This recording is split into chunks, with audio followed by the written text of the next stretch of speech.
नमस्कार। अब आते हैं हम बैक्टीरिया में जनन।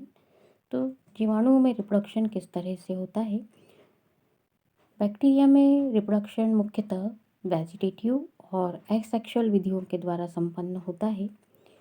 काफ़ी कुछ वर्षों के पहले ऐसा समझा जाता था कि बैक्टीरिया में सेक्सुअल रिप्रोडक्शन नहीं होता है, परंतु इलेक्ट्रॉन माइक्रोस्कोप के द्वारा बैक्टीरिया के अध्ययन से यह स्पष्ट हुआ कि इसकी कुछ जातियों में जेनेटिक रिकॉम्बिनेशन अर्थात जेनेटिक मटेरियल का एक्सचेंज होता है, जो कि जैसा कि सेक्सुअल रिप्रोडक्शन में होता है जनरली, उसी तरह से यहाँ पर जेनेटिक रिकॉम्बिनेशन होता है।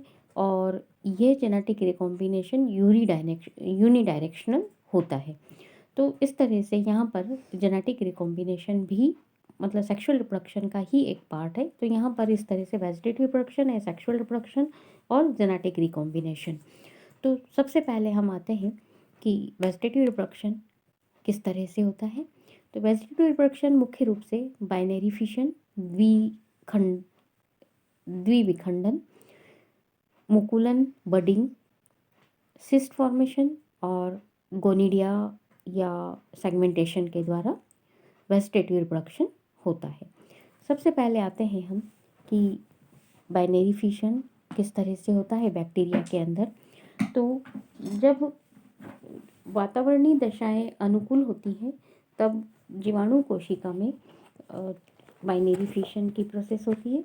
और इस प्रोसेस के अंदर जीवाणु कोशिका दो समान भागों में विभक्त होकर समान आकार की संतति कोशिकाओं का निर्माण करती। मतलब एक जीवाणु कोशिका दो समान भागों में विभक्त हो जाती है और दो संतति कोशिकाओं का निर्माण कर लेती है। इस प्रक्रिया को हम कहते हैं बाइनरी फिशन। बैसिलस और स्पाइरल जीवाणु में कोशिका जो बैक्टीरियल सेल है वो लंबवत अक्ष के समकोण पर विभाजित होती है, जबकि कॉकस बैक्टीरिया किसी भी अक्ष से विभाजित हो सकती है। इस विधि में मीजोसोम्स जो बाइनरी फिशन है, इसमें मीजोसोम की सक्रिय भूमिका होती है। बाइनरी फिशन जो है वो मुख्य रूप से दो चरणों में संपन्न होता है। एक होता है, पहला जो चरण है वो है डिवीज़न ऑफ न्यूक्लियर या जेनेटिक मटेरियल। पहले न्यूक्लियर मटेरियल का डिवीज़न होगा, उसके बाद साइटोप्लाज्म या सेप्टम फॉर्मेशन होता है। तो न्यूक्लिक मटेरियल का डिवीज़न जब जीवाणु कोशिका अपनी जब बाइनरी फिशन का समय आता है तब जीवाणु कोशिका जो है वो अपनी लंबाई में साइज़ में वृद्धि कर लेती है और वृद्धि अधिकतम साइज़ प्राप्त कर लेती है वृद्धि करके। तब विभाजन लंबाई में वृद्धि होगी और लंबाई में वृद्धि के साथ ही यहाँ पर इसमें जो सर्कुलर डीएनए बन होता है जेनेटिक मटेरियल के रूप में, जो सर्कुलर डीएनए है उसका भी रेप्लिकेशन हो जाता है। मतलब एक सर्कुलर डीएनए से दो सर्कुलर डीएनए का निर्माण हो जाता है। और ये जो रेप्लिकेशन की प्रोसेस है सेमी कंजर्वेटिव टाइप प्रकार की होती है।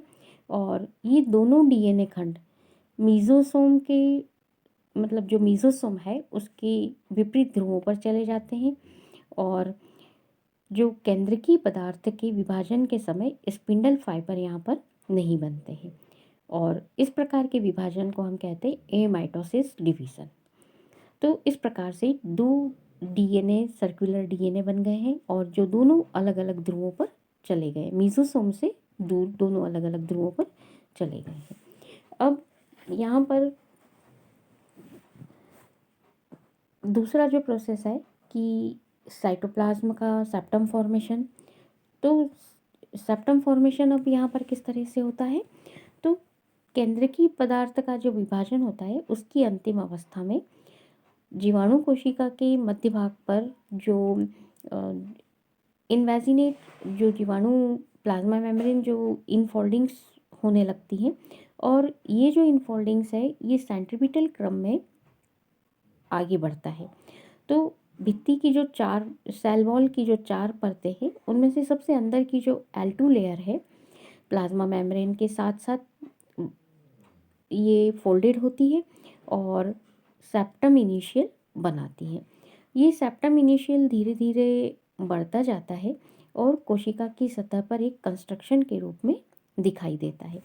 यहाँ पर इस डायग्राम में आप देख सकते हैं, ये इस तरह से डीएनए का रेप्लिकेशन हो गया, 2 डीएनए बन गए हैं और धीरे धीरे अब ये सेल वॉल के यहाँ पर ये दोनों डीएनए दोनों ध्रुवों पर चले गए हैं और अब यहाँ पर ये कंस्ट्रक्शन, ये थर्ड डायग्राम में आप देख सकते हैं, ये इस तरह से ये दो डीएनए ये दोनों एक दूसरे से विपरीत अपोजिट पोल पर चले गए हैं और यहाँ पर अब ये सेंटर में, मतलब दोनों समान आकार की कोशिकाएं बनती हैं, संतति कोशिका। तो सेंटर में जो इनफोल्डिंग्स हैं सेल प्लाज्मा मेम्ब्रेन के, वहाँ से कंस्ट्रक्शंस प्रारंभ होता है और कोशिका की सतह पे ये कंस्ट्रक्शन धीरे धीरे बढ़ता जाता है और ये धीरे धीरे 2 संतति कोशिकाओं को बराबर समान भागों में विभाजित हो जाती है और विखंडन की प्रक्रिया प्रारंभ में बहुत धीरे धीरे होती है और बाद में तीव्र हो जाती है और अंत में वातावरण में बदलाव के कारण भी, और अंत में ये 2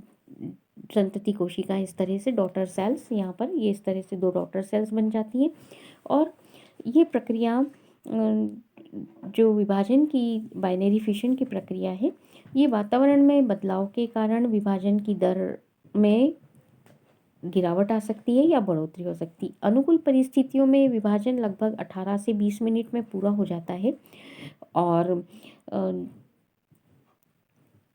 विब्रो बैक्टीरिया के अंदर 20 मिनट में विभाजित होती है और 24 घंटे में लगभग 47 इंटू 10⁻20 की संख्या में बैक्टीरिया बनते हैं।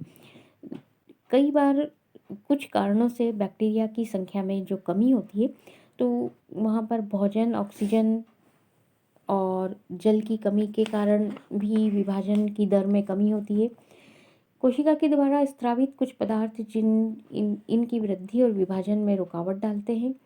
प्रकाश, तापमान और आर्द्रता जैसी वातावरणीय दशाएं जो हैं, उनके कारण भी प्रतिकूल प्रभाव पड़ता है और जीर्णता के कारण वायरस से संक्रमित हो जाने के कारण भी जीवाणु कोशिका की मृत्यु भी हो सकती है। तो बाइनरी फिशन जो है वो इस तरह से जीवाणु कोशिका के अंदर नॉर्मल माइटोटिक डिवीज़न जिस तरह से होता है वो उस तरह से होता है और यहाँ पर किसी तरह से कोई स्पिंडल फॉर्मेशन नहीं होता है और एक बैक्टीरिया से 2 बैक्टीरिया का डिवीज़न होता है और इसी गुण के कारण इसके अंदर, मतलब जो बाइनरी फिशन के गुण के कारण ही इसको साइजोमाइसिटीज़ के अंतर्गत रखा गया है।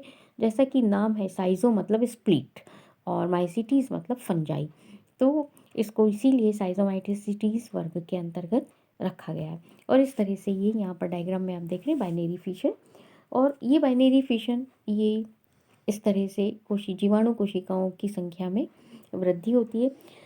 अनुकूल परिस्थितियों में ये जीवाणु कोशिकाएं 6 घंटे में लगभग 2,50,000 कोशिकाएं तक बना सकती हैं, परंतु सामान्य परिस्थितियों में लिमिटिंग फैक्टर होता है और इतनी अधिक कोशिकाओं का बनना संभव नहीं होता है।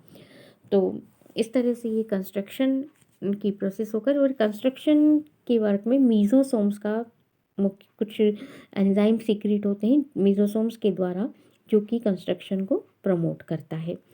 इसके बाद जो सेकंड है कि यहाँ पर बडिंग किस तरह से होती है, तो जीवाणु कोशिका के अंदर कुछ आउटग्रोथ्स निकलते हैं। कोशिका जो है एक सिरे पर इसकी जो भित्ति की मोटाई में कुछ कमी आ जाती है और यहाँ से एक पतली झिल्ली से ढकी हुई साइटोप्लाज्मिक आउटग्रोथ्स उत्पन्न होने लगती है और ये साइटोप्लाज्मिक आउटग्रोथ्स में कुछ समय के पश्चात साइटोप्लाज्म और दूसरे सेल ऑर्गेनेल्स आ जाते हैं और ये इनको हम बड्स कहते हैं।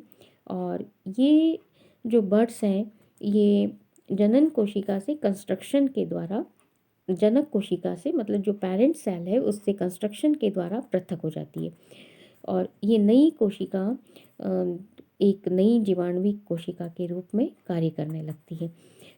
जैसे कि एग्जाम्पल है हाइफोमाइक्रोबियम वल्गैरी, रोडोमाइक्रोबियम वेनिलिया, इनके अंदर बडिंग सामान्य रूप से पाया जाता है। तीसरा जो है इनके अंदर वेजिटेटिव रिप्रोडक्शन जो पाया जाता है वो सिस्ट के द्वारा। तो कुछ बैक्टीरिया जैसे एज़ोटोबैक्टर की कुछ जातियों में देखा गया है कि प्रतिकूल परिस्थितियों में संपूर्ण कोशिका का प्रोटोप्लास्ट जो है कोशिका भित्ति को छोड़ के अंदर की ओर सिकुड़ जाता है और इसके बाद चारों ओर इस मतलब किसके चारों ओर प्रोटोप्लास्ट के चारों ओर एक मोटी भित्ति का निर्माण हो जाता है और ये संरचना एंडोस्पोर के समान मतलब एंडोस्पोर के समान ही प्रतिरोधी होती है, यानी कि जब प्रतिकूल परिस्थितियाँ होती हैं तब ये इस तरह से प्रोटोप्लास्ट सिमट जाता है, सिकुड़ जाता है और उसके चारों ओर मोटी भित्ति का निर्माण हो जाता है और ये संरचना जो है सिस्ट कहलाती है। और अनुकूल परिस्थितियाँ आने पर यह सिस्ट अंकुरित होकर नई जीवाणु कोशिका का निर्माण करती है। इस तरह से ये बडिंग के द्वारा सिस्ट या गोनिडिया के सिस्ट के फॉर्मेशन के द्वारा। इसके बाद एक और है गोनिडिया। तो कुछ जीवाणुओं में वेजिटेटिव रिप्रोडक्शन के दौरान छोटी छोटी इनकी कोशिका का जो जीवद्रव्य है साइटोप्लाज्म जो है वो छोटी छोटी सूक्ष्म बॉडीज़ के रूप छोटी छोटी सी संरचनाएं उत्पन्न करता है और इन संरचनाओं को गोनिडिया कहते हैं। और सेल वॉल के फट जाने से ये जो गोनिडिया है मतलब साइटोप्लाज्म जो है वो छोटे छोटे से भागों में बट जाता है, इनको गोनिडिया कहते हैं। और ये गोनिडिया सेल वॉल के फटने से बाहर आ जाती है और अनुकूल वातावरण में अंकुरित होकर ये नई जीवाणु कोशिका बनाती है। मतलब अनुकूल वातावरण में ये प्रत्येक जो छोटी छोटी सी संरचनाएं हैं ये अपनी साइज में वृद्धि करके एक नई जीवाणु कोशिका का रूप ले लेती है। तो इस तरह से ये वेजिटेटिव रिप्रोडक्शन इनके अंदर बाइनरी फिशन, बडिंग, सिस्ट और गोनिडिया के द्वारा होता है। इसके बाद एसेक्सुअल रिप्रोडक्शन है जो नेक्स्ट उसमें देखेंगे। धन्यवाद।